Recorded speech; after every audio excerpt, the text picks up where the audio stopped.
সবাই নিরাপত্তা বজায় রাখুন, সবাই শান্ত, সবাই কথা বলবেন না। যারা এখানে উপস্থিত আছেন, এক সুন্দর অনুষ্ঠান আগামীকাল পুষ্প অভিষেক হবে, সেই অনুষ্ঠানে আমরা শুভ সূচনা আমরা করেছি। সন্ধ্যা আরতি, তারপরে প্রদীপ জ্বালানা, এইভাবে শুরু করেছি। এখন একটু ভগবানের কথা সবাই আমরা শ্রবণ করবেন। সবাই হাত জোড়ে বলুন, ওম নমো ভগবতে বাসুদেবায়,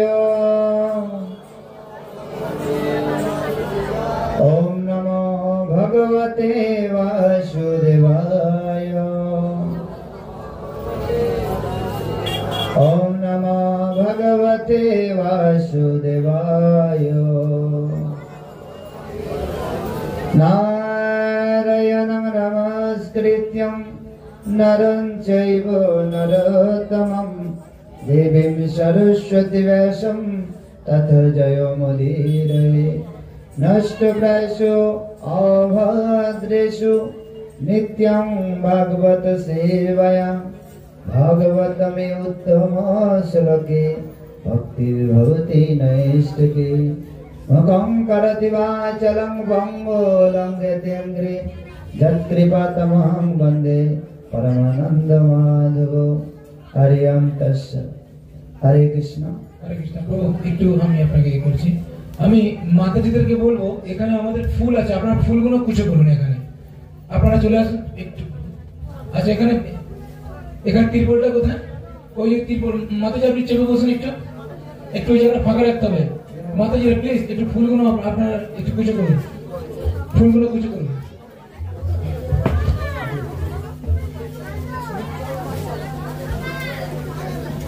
তো আমি ভগবানের কথা বলার আগে পূর্বে আমি আমার পরমারাধ্য গুরুদেব শ্রী শ্রীমৎ জয়প্রতাকা স্বামী শিল গুরু মহারাজের চরণে শতকোটি ধন্যবাদ জ্ঞাপন করছি। তদুপর ऐसी भक्ति वेदांत स्वामी শিল প্রভুপাদের চরণ কমলে শতকোটি প্রণাম জ্ঞাপন করছি।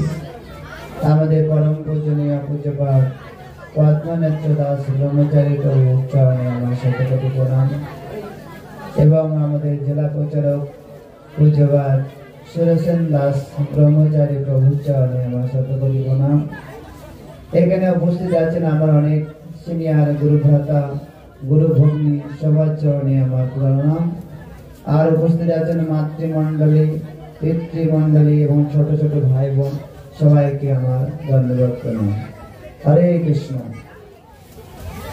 তো আমরা সবাই এক দুর্লভ জন্ম পেয়েছি। কি জন্ম জানেন? হরে কৃষ্ণ কৃষ্ণ কৃষ্ণ হরে হরে, হরে রাম রাম রাম হরে হরে। কেউ কথা বলবেন না, যা করছেন ধীরে ধীরে সাউন্ড করবেন না। সেই জন্মটা কি বলুন তো? মানুষ জন্ম সব থেকে আমাদের দুর্লভ। 84 লক্ষ প্রজাতির মধ্যে মানুষ হচ্ছে 4 লক্ষ প্রজাতি। সেই 4 লক্ষ প্রজাতির মানুষের মধ্যে কদাচিৎ একজন ব্যক্তি ভগবানের আরাধনা করার সুযোগ পায়। কোন একজন? তার সাথে সাথে বলা হয়েছে কোন একজন বলুন তো? বলছে হাজার হাজার মানুষের মধ্যে কদাচিৎ একজন এই ধর্ম সম্বন্ধে জানার চেষ্টা করে। কোন ধর্ম করব? দেবতা করব, গাছের পূজা করব, পাহাড়ের পূজা করব, না বৃক্ষের পূজা করব? বিভিন্ন পূজা করার ওটা মনের চিন্তা আসে হাজার হাজার মানুষের মধ্যে কদাচিৎ একজন। এরকম ওই রকম হাজার হাজার মানুষের মধ্যে কদাচিৎ একজন দেব দেবীর আরাধনা করে। এই যারা দেব দেবীর আরাধনা করছে ওনাদের মধ্যে হাজার হাজার মানুষের মধ্যে কদাচিৎ একজন কৃষ্ণ ভক্ত হয়।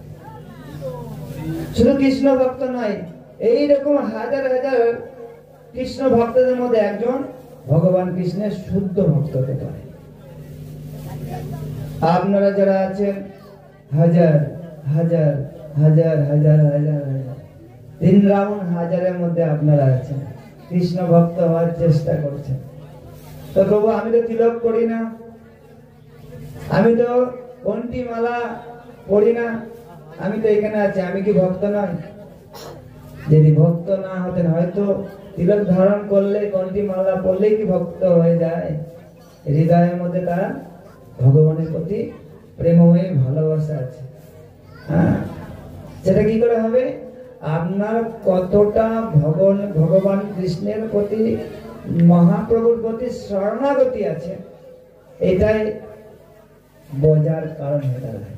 এই যে আজকের অনেক তো এই নরেন্দ্রপুরে অনেক তো মানুষ আছে, কয়জন এই অনুষ্ঠানে এসেছে? গোটা কয় একটা মনে কি বলবো, এটা অঞ্চলের মনে 50টা বাড়ি যে আলোক হবে সেই লোক নেই মনে করি।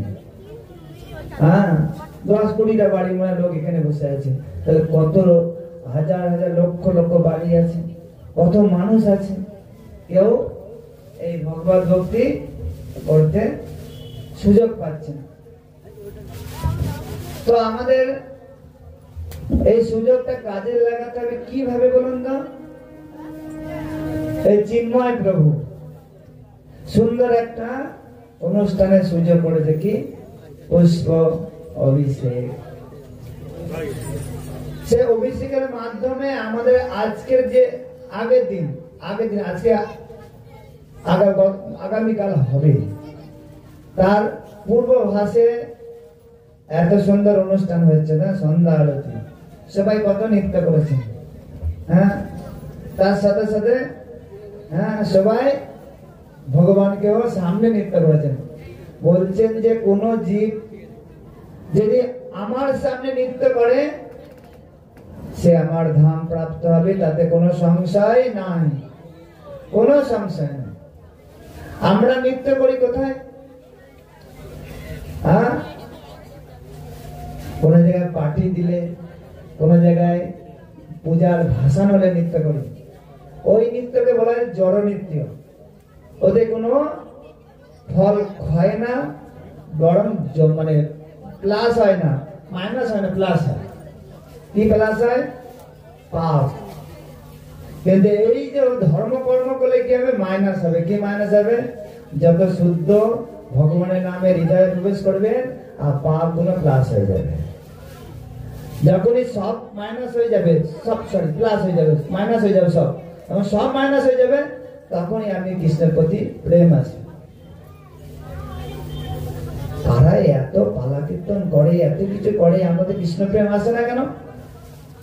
কেননা সেইখানে পরম্পরা ধারা নেই। যারা হরিনাম করছে, হরিনামের একটাই কাজ, জীবকে তার স্বরূপকে জানানো। জীবের স্বরূপ কি? আমাদের স্বরূপ কি? কে বলবে? হ্যাঁ, ভগবান কৃষ্ণের নৃত্য দাস। কারা কারা বিশ্বাস করেন হাত তুলুন। চেয়ারে বাইরে কেউ বিশ্বাস করেন কৃষ্ণের দাস আমরা? করেন না? প্রভু সবাই হাত তুলছে, লজ্জায় আমিও তুলছি না, কেরকম? বাস্তবিক আমরা ভগবান কৃষ্ণের নৃত্য দাস। যদি নিত্য দাস না হতাম, কৃষ্ণ নাম শুনলে আমার মনটা টানত না, হরিনাম হচ্ছে যায়, হ্যাঁ, হৃদয় থেকে। আর যারা ভোগ বাসনা বেশি করে তাদের মন টানবে না। হ্যাঁ, ভোগ বাসনা মানে কি? ভোগ কি? চোখের দর্শন ইন্দ্রিয়, চোখের একাদশ যে আমাদের ইন্দ্রিয় আছে, তার মধ্যে পঞ্চম জ্ঞানেন্দ্র আর পঞ্চম কর্মেন্দ্র, এক হচ্ছে অন্তরেন্দ্র। এই 5টা মুখ্য ইন্দ্র হচ্ছে চক্ষু, কর্ণ, নাসিকা, জিহ্বা, ত্বক। এরা বিভিন্ন বিষয়কে ভোগ করে, বুঝছেন? আমাদের কৃষ্ণের কাছে আসতে যায় না, এর কারণ হচ্ছে এই বিভিন্ন বিষয়কে ভোগ করে আমাদেরকে মিছা আনন্দে মেচিয়ে রেখেছে ভাই। মিছা আনন্দ, এগুলো আনন্দ সত্যিকারের আনন্দ না। সত্যিকারের আনন্দ হচ্ছে ভগবান কৃষ্ণের নাম। যে নাম এখানে এই জগতে সৃষ্টি হয়নি, সৃষ্টি হয়েছে গোলক বৃন্দাবন। স্বয়ং ভগবান কৃষ্ণ গোলক বৃন্দাবন থেকে এই ধরাধামে এসেছে আমাদের জন্য। কিন্তু আমরা কৃষ্ণ ভগবান ভগবান না রে, আমি ভগবান, ভগবান কৃষ্ণকে নামিয়ে দাও, আমি বসে পড়ি। এরকম অনেক কিছু ভণ্ড গুরুদেব আছে, তাদের নিজেদেরকে বলে আমি ভগবান।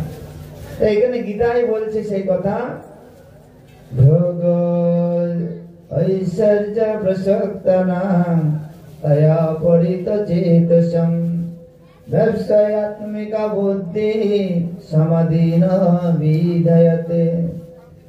ভোগ ঐশ্বর্য শক্তি যে পাগলের মা, নিজেকে হারিয়ে বসে আশা শত শত, তারে নাই বোঝে ব্যবসায়াত্মিকা বুদ্ধি। আসক্তি তাদের শুধু ভক্তি মুক্তি সিদ্ধি।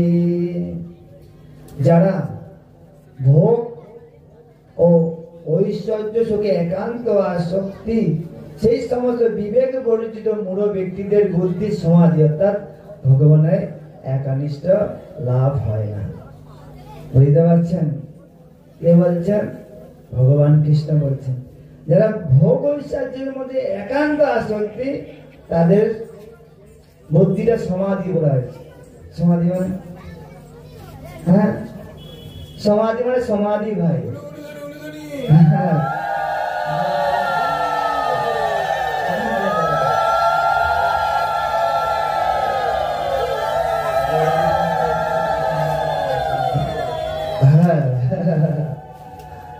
তো যাই হোক, হরে কৃষ্ণ। আর যারা এই মানে কৃষ্ণের আরাধনা বাদে সবকিছু ভোগ করে, তাদের কৃষ্ণের প্রতি একানিষ্ঠতা আসে না। তাই আমাদের মনকে বোঝাতে হবে, মন বড় চঞ্চল, সে বিভিন্ন বিষয়ের মধ্যে এমনই ধাবিত আছে, আমাকে একবার স্মরণ করায় না যে ভাই তুই কৃষ্ণের দাস, হ্যাঁ তোর কর্তব্য হচ্ছে এই জড় জগতে ভোগ করা, বেশি বেশি করে ভোগ করা। এই সাধুরা সব ভণ্ডামি, ওরা এসে ভুলভাল বুঝিয়ে তো টাকা পয়সা নিয়ে চলে যায়। হ্যাঁ, এরকম ভাবে আমাদের মন আমাদেরকে বোঝায়। তারা কি করে? এরকম বুঝিয়ে বুঝিয়ে আমাদের কোথায় বলছে? ভব সমুদ্রের জলে নিক্ষেপ করেছে। আমরা জনম জনম হাবুডুবু খাচ্ছি। তাই ভগবান কৃষ্ণ জীবের দুঃখ দেখে 5250 বছর আগে স্বয়ং অর্জুনের মাধ্যমে আমাদের কাছে ভগবানকে জানার জন্য তার মুখ নিঃসৃত বাণী ভগবত গীতা আমাদেরকে দিয়েছে। যে গীতার জ্ঞান আমি যখন এই জগতে জন্মগ্রহণ করি, এই গীতা আমাদের সাথে সাথে চলে এসেছে। কেন বলুন তো? আমরা সবাই জানি এটা 4 চাকা কিনুন, এটা খেলনা কিনুন, যা কিছু কিনুন তার সাথে ম্যানুয়াল বুক থাকে। এই খেলনাটা কিভাবে খেলা করতে হয়, এই 4 চাকা কোন জায়গায় কি কি আছে, একটা ম্যানুয়াল বুক থাকে। আমাদেরও ম্যানুয়াল বুক আছে, আমরা কেউ গ্রহণ করছি না বলে এতই জ্বালা। হ্যাঁ, সংসারে বিভিন্ন জ্বালায় আমরা কষ্ট হচ্ছে। কারণ কি? আমরা আমার ম্যানুয়াল বুকটাকে আমি ফলো করছি না। সেই ম্যানুয়াল বুকটা হচ্ছে ভগবত গীতা, যথাযথ ভগবান অর্জুনের মাধ্যমে দিয়েছে। আমরা সেই শিক্ষা গ্রহণ করছি না, তার কারণে প্রতিনিয়ত আমরা কি ভব সমুদ্রের জলে বারবার লিপ্ত হচ্ছি। হরে কৃষ্ণ কৃষ্ণ কৃষ্ণ হরে হরে, হরে রাম রাম রাম হরে হরে। কেউ কথা বলবে না, ফুল ছিঁড়ছে ফুল ছিঁড়ুন, কানটা আমার দিকে, হাতটা কাজের দিকে, এটাকে বলা হয় কৃষ্ণ ভাবনামৃত সেবা। হ্যাঁ, কান থাকবে কৃষ্ণ কথায়, হাত থাকবে কৃষ্ণ সেবায়, এটাকে কৃষ্ণ ভাবনামৃত সেবা। এই সেবাটা আমাদের করতে হবে, কিন্তু আমরা করছি না। মেন হচ্ছে সঙ্গ ভাই। মদের সঙ্গ বন্ধ করলে মদের সাথে বেঁধে যাবে, আর জুয়ার সঙ্গে সঙ্গ করলে জুয়ার সঙ্গে বেঁধে যাবে, সাধুর সাথে সঙ্গ করলে সাধু সঙ্গ মিলে হ্যাঁ, তিনটে সঙ্গ আছে। তা উত্তম সঙ্গ বলেছে, উত্তম সঙ্গ সাধু সঙ্গ। সাধুদের মদ খাওয়া হয় না, হ্যাঁ, গাঁজা খেলা হয় না, তাস খেলা হয় না, নেশা বানা হয় না, অবৈধ সম্পর্ক হয় না। সেখানে কি হয়? শুধু অনলি কৃষ্ণ কথা। ভগবানকে তার কার্যকলাপ কি, তিনি কি কি লীলা বিলাস করেছে, এই লীলা বিলাস করেছে যেটা না আগামীকাল হবে পুষ্প অভিষেকে লীলা বিলাস বৃন্দাবনের, হ্যাঁ, যত গোপীরা আছে ভগবানকে পুষ্প অভিষেক সেটা কালকে শুনবে। আজকে শুধু তেরা, হ্যাঁ, আজকে শুধু আমাদের বিষয়গুলো জেনে রাখতে হবে। কেন আমরা কৃষ্ণের আরাধনা করব? ভগবান হচ্ছে সর্বাকাশ, সবাইকে আকর্ষণ করে, কারণ আমরা তার সন্তান। কোন মায়ের সন্তান যদি ঘর ত্যাগ করে বাইরে যায়, রাত্রে 9টা বাজে, মা চিন্তা করবে না করবে না, আমার সন্তান কোথায় গেল ভাই, একে জিজ্ঞেস করবো, ওকে জিজ্ঞেস করবো, তাই না? তো ভগবানের সন্তান আমরা কিনা, একে বিশ্বাস করেন আমরা কৃষ্ণের সন্তান? হাত ধরুন, হাত নামান। কারা কারা বিশ্বাস করেন না আমি কৃষ্ণের সন্তান না? বলেন বিশ্বাস, তুমি ওগুলো আমি বুঝি না। আমরা সবাই কৃষ্ণের সন্তান। কেন না বলবো, কি করে বুঝবো? তাহলে একটা বিশ্বাস দেবো। আচ্ছা বলুন তো, এই মোবাইলটা কার বলি? আমার না আমি মোবাইল বলি? কি বলেন? মোবাইলটা আমি না আমার? আমার। তাহলে মোবাইল আলাদা, আমি ভাই আলাদা। এই টুপিটা কার? আমি টুপি না আমার টুপি বলি? কি বলেন? আমার টুপি, টুপি আলাদা আর আমি আলাদা। ঠিক আছে। আচ্ছা এই হাতটা কি বলি? আমার হাত না আমি হাত? আমার হাত বলি কিনা, না আমি হাত? তাহলে আমি আলাদা, হাত আলাদা। কি বলবো? আমার শরীর থেকে হাত থেকে আলাদা করতেছি? আরো দাঁড়ান দাঁড়ান। আচ্ছা বলি কি আমার মাথা না আমি মাথা বলি? আমার মাথা। তাহলে আমি আলাদা, মাথা আলাদা। এই শরীরটা কি বলি? আমার শরীর না আমি শরীর? আমার। তাহলে আমিটাকে, আমিটাকে আত্মা। ওর আয়তন কতটা? এই ভুরুর যে কেশ চুলটা আছে 10,000 ভাগ খন্ড করার পর যে অংশটা হবে ওটা হচ্ছে আত্মার আয়তন। যেটা একটা বড় হাতির মধ্যে আছে, ছোট ছোট পিপিলিকার মধ্যে আছে, আমার মধ্যে আছে। আত্মা না থাকলে আমরা এক পা কোথাও চলতে পারবো না। আত্মার জন্য আমি চেতন আছি। আত্মা যখন চেতন থাকবে না, অচেতন হয়ে যাবে। একটা বাচ্চা শিশু, সে ঘরে আছে, সে স্কুলে গেছে, স্কুল থেকে সে ঢুকছে, বাড়িতে কান্নাকাটি শুরু হয়ে গেছে, তোর দিদিমা চলে গেছে রে, তোর দিদিমা চলে গেছে। বাচ্চাটা এসে দেখছি, আর ভাই এতে কি ঠিকঠাক আছে কি? এই তো আমার দিদিমা কত সুন্দর সে আছে, বলে দিদিমা চলে গেছে কোথায়? এই তো ঘুমিয়ে আছে। হ্যাঁ, তখন বলছে ও মা, ও মা কোথায় দিদিমা গেছে? এই তো ঘুমিয়ে আছে। না রে না রে, তো দিদিমা চলে গেছে। তাহলে কে গেছে? কে গেছে? দিদিমা, আত্মাটা গেছে। তাহলে আমাদের শরীর আর আত্মা তফাৎ আছে কিনা? হ্যাঁ, এই আত্মাটা কোথা থেকে এসছে? পরমাত্মা ভগবান কৃষ্ণ থেকে। যেরকম একটা শীতের সময় আমরা কি করি? আরে ভাই আজকে 14 ডিগ্রি সেলসিয়াস, একটা কাজ করি, অনেক কাঠ দিয়ে আগুন জ্বালা দাও দাও করে জ্বলছে। তাহলে মূল আগুনটা জ্বলছে, যখন আগুন থেকে স্ফুলিঙ্গ বেরিয়ে বেরিয়ে যাচ্ছে না, এই স্ফুলিঙ্গ বেরিয়ে আসলে নিত্য নিত্য নিত্য সে নেমে যাবে। তো আমরা সবাই স্ফুলিঙ্গ ভগবানের কাছে ছিলাম, নিজের বাসনা চরিতার্থ করার জন্য ভগবান থেকে বিচ্ছিন্ন হয়ে গেছে। ভগবান কি একাই ভগবান হবে? আমি কি হব না? এই যে মনোর বাসনা আমরা পালন করেছি, তাই ভগবান হয়ে যাও, তুমিও ভগবান হয়ে যাও। হ্যাঁ, পরিবারের মা হয়ে যাও, বাবা হয়ে যাও, সন্তান হয়ে যাও, তোমার একটা মালিক হয়ে যাবে। এরকম ভাবে আমরা সবাই বাসনা করেছি, যার কারণে আমাদেরকে এই জগতে পড়ে থাকতে হচ্ছে। এই জগতে যাওয়ার একটাই উপায়, ধর্মপথ আমাদেরকে গ্রহণ করতে হবে। এই ধর্মপদ কি? ধর্ম মানে আত্মা পরমাত্মা সেবা, এই আর কিছু না। জগন্নাথ বলদেব সুভদ্রা মহারানী কি, গৌরদায় কি, রাধা মাধব কি, এনারা হচ্ছেন ভগবান। বিভিন্ন যুগে বিভিন্ন লীলা বিলাস করেছেন, সাক্ষাৎ বিষ্ণু রূপে আমাদের কাছে আসেন। আচ্ছা প্রভু, একটা কথা বলবো, এই যে ভগবান আমার সামনে আছে, আমি কি করে বুঝবো ভগবান আমাদের কথা শুনছে? প্রশ্ন ওঠে কিনা? ওটা কি? এই যে কৃষ্ণকে আমি বলছি কৃষ্ণ কৃষ্ণ, এখানে ভগবত গীতায় ভক্তি সিদ্ধান্ত শাস্ত্র প্রভুপাদ বলছেন, আমাদের বাড়ির কাছে ডাকঘর আছে কিনা? আছে?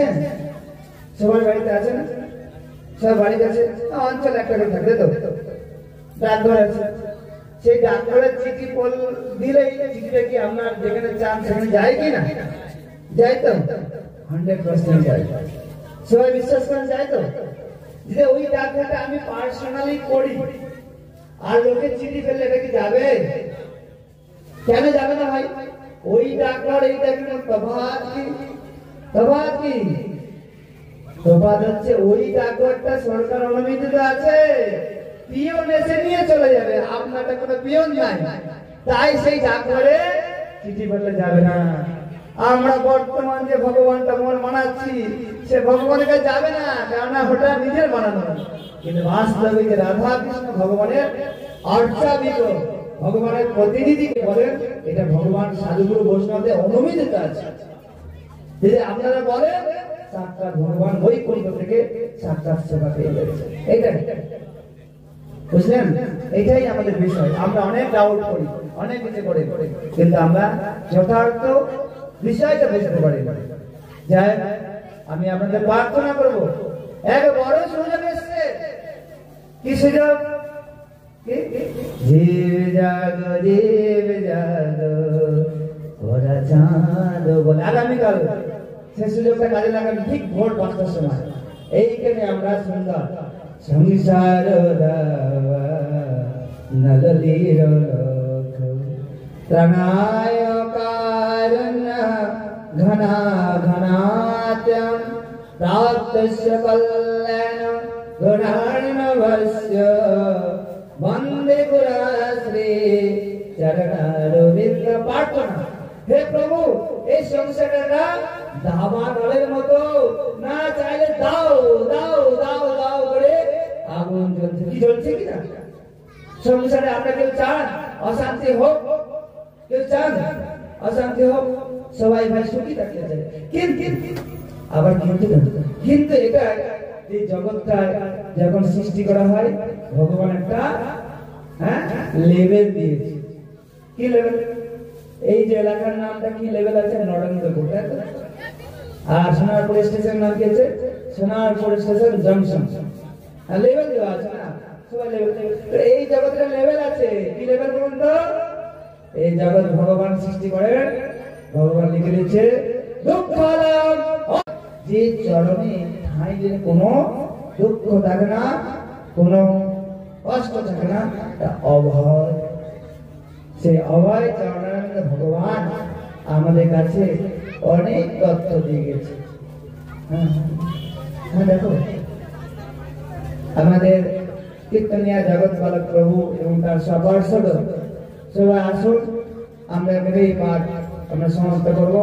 আগামীকাল আবার কিছু আলোচনা হবে। হরে কৃষ্ণ হরে কৃষ্ণ, গৌর প্রেমানন্দে।